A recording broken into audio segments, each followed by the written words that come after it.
Good morning, Internet. It is Tuesday, February 5th, and time to make another video. Today I wanted to talk some more about something I touched on in a previous video, and that is violence in video games. Now, just to be clear, I don't want to talk about today what probably most people are talking about when the subject comes up, and that is uh, whether or not some link exists between violence in video games and violence in real life. Not going to go there. Plenty of other people do. I want to talk about something that's a little more interesting to me, and that is why violence is so entertaining to us. And it's not just video games. Books and stories, television, movies, video games, visual arts, painting, sculpture.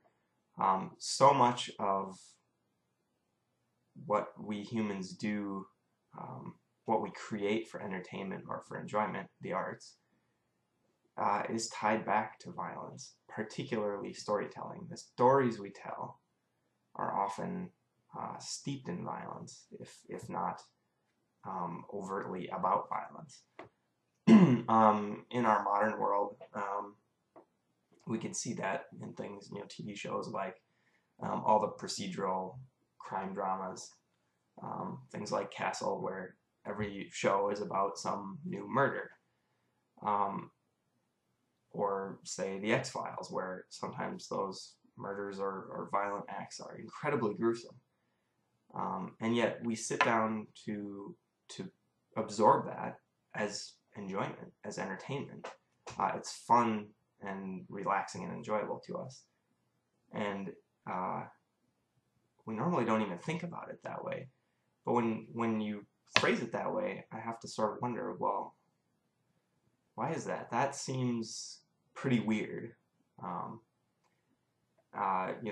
Movies, horror films, zombie movies, things like The Terminator, or things like 300, or even Transformers. Transformers is not a bloody, gory movie, but the whole thing is about violence. It's, in this case, robots doing violence to one another. Sports are often, not always, about violence as well. Football is abstracted violence, but it's still violent. Boxing, obviously, is violent. Other fighting sports are quite violent.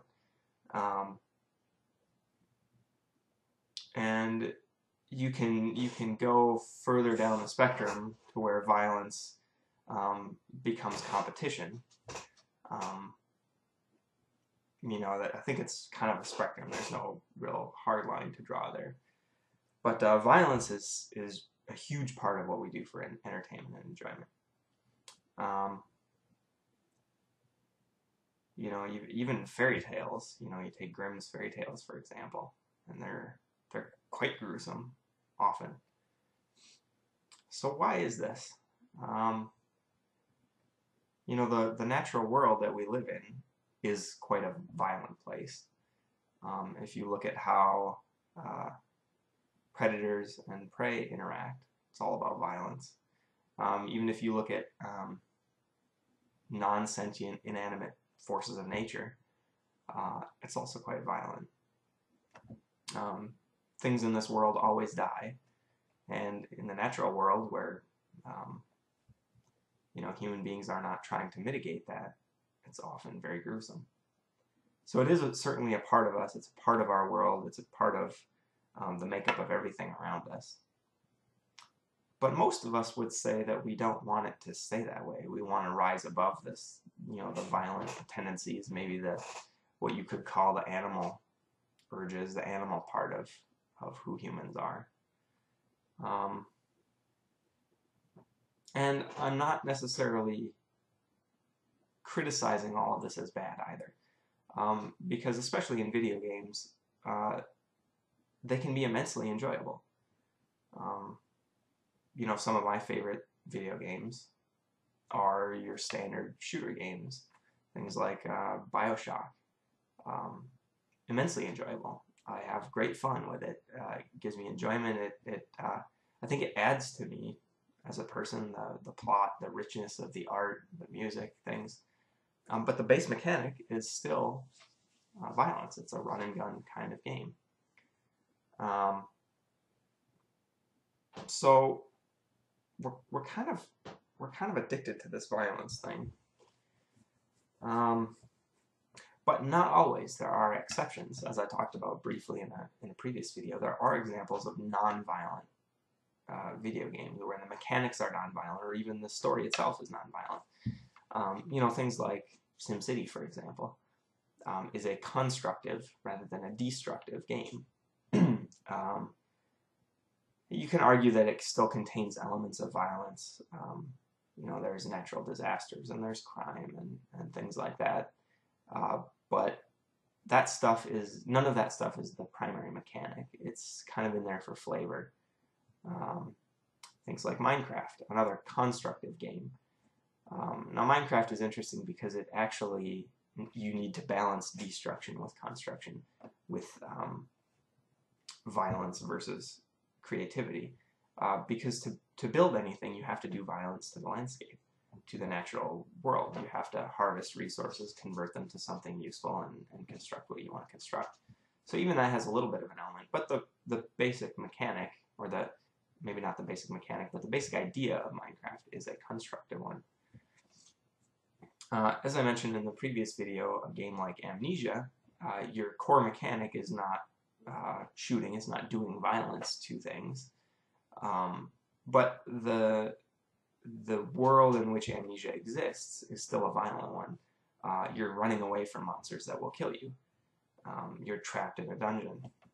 So even there, despite the fact that the mechanic is not violence, it's not the player doing violence in the game world, the whole thing is steeped in violence. Violence is really the core of it. Now, maybe some of this stems from the fact that when we write stories, we have to have a character, and we have to have a character that has both a desire and a roadblock, something that prevents them from getting their desire. And that conflict between what they want and what's preventing them from getting it is where the story happens. And conflict is where the interesting stuff occurs, things that we can write about, things that we can think about. If we wrote a story about somebody who you know, wanted to buy the perfect little house in the suburbs, and the story consisted of them going to the realtor, finding a house, going to the bank, getting a loan, buying the house, and moving in, it would be an extremely dull story. It wouldn't capture our attention, it wouldn't hold it, and ultimately it wouldn't mean anything. There's very little that we could get out of it, and no meat to the story. So conflict is central to storytelling. So when we tell stories, we're looking for different kinds of conflicts. We can have different sorts of conflicts, but I think one of the easiest ones to use is violence. Violence is very base. In other words, it's in us at a very deep level, and we instantly understand it. It's very simple. It doesn't require a lot of explanation or nuance. You know, if you have a movie like 300, the plot is more or less the bad guys are coming to kill us, and we don't want them to, so we're going to kill them instead. And therein is the conflict. Both sides want to kill each other and not be killed. Instant conflict. And it's very, very simple. You don't need to explain anything more about it. We all get it, and we get it at a deep emotional core level when we watch these stories or hear these stories. You know, if we tell a story maybe about, say, a story like Citizen Kane, where the conflict is really an internal one. We watch Kane struggle against his own flawed nature, I guess. Or a story like Hamlet, for example, where the conflict is, again, it's internal to Hamlet. he has to decide how to react, how to respond to things that have happened to him. Now, the beginning of that story, the impetus that gets it going is still violence. His father's killed. But those stories are very nuanced. They're complicated. They take a lot of explaining to get the conflict across. And quite frankly, a lot of people find them boring, I think, because of that. It's not as accessible. So when we mass market our media, video games, television, movies, it is a business. We're doing it for profit. We're doing it to sell these things to people. Now, you can be satisfied with a smaller market, or you can go after a bigger market. Your profit margins are different from project to project, of course, but I think the broader audience you can appeal to, the better off your business model is going to be, at least in terms of entertainment. So the base urges are much simpler to access, simpler to get people to understand. And with a game, we have a lot of other complex things to present the player with. Controls. They have to understand how to manipulate the game, how to interact with it. And we've kind of settled on some standards for that. So for gamers, it's much less complicated to pick up a new game and learn.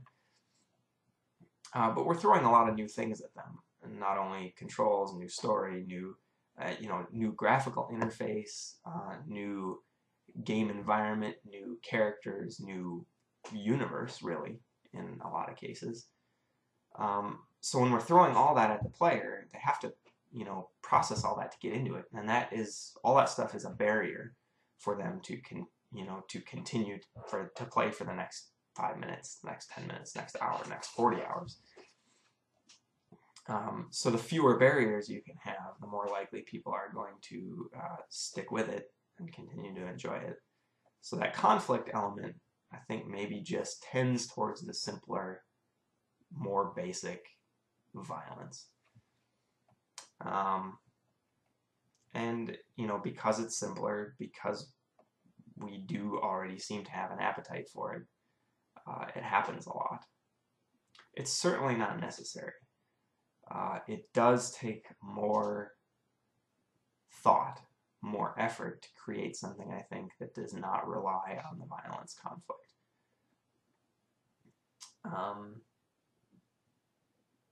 And especially to do it in a way that's not abstract. We can do nonviolent games and media in abstract ways. You take a game like Tetris, is nonviolent, but it's also abstract. It has no story to it.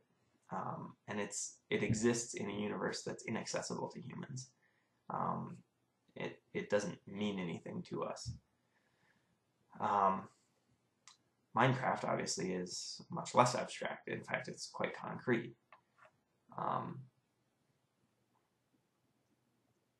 But I think that's kind of the outlier. I'm trying to think of some more kind of abstract, nonviolent games. SimCity is a little bit more abstract. The theme is concrete, but the mechanics are fairly abstract. The Sims is another good example of a popular game that does not rely on violence. I guess there's a whole slew of simulation games, flight simulators, and car racing games and things of that sort. Competitive games, I think, probably move toward violence more easily as well, because violence, again, it's the most basic conflict. So even a game like chess it's an abstracted version of a medieval battle. It is violent at its very core, and it's competitive. StarCraft, another competitive game, but it's all about violence. And you can sort of get the violence out of competitive games by abstracting it further and further and further. But the core idea of us versus them, my side versus the enemy is still there. Now, I guess I don't have a whole lot more to say about this at the moment. There's certainly a lot more to talk about. But for now, I think that's mainly what I wanted to express. Just the profusion of violence in our media and in our culture. And I don't mean just modern American culture, but human culture. And then maybe as we move forward, I can talk more in later videos about particular aspects of this, especially in regards to some of my own game concepts that I've been working on. So I guess I can leave it at that. I should be back with another video on Thursday. No video tomorrow on Wednesday. Wednesdays generally, I think I will not be posting anything. So I guess I'll just leave it at that rather than rambling on for any longer. We've already been going for 16 minutes, so I guess I'll just wish everybody a good day, and I will see you again on Thursday. Have a good one.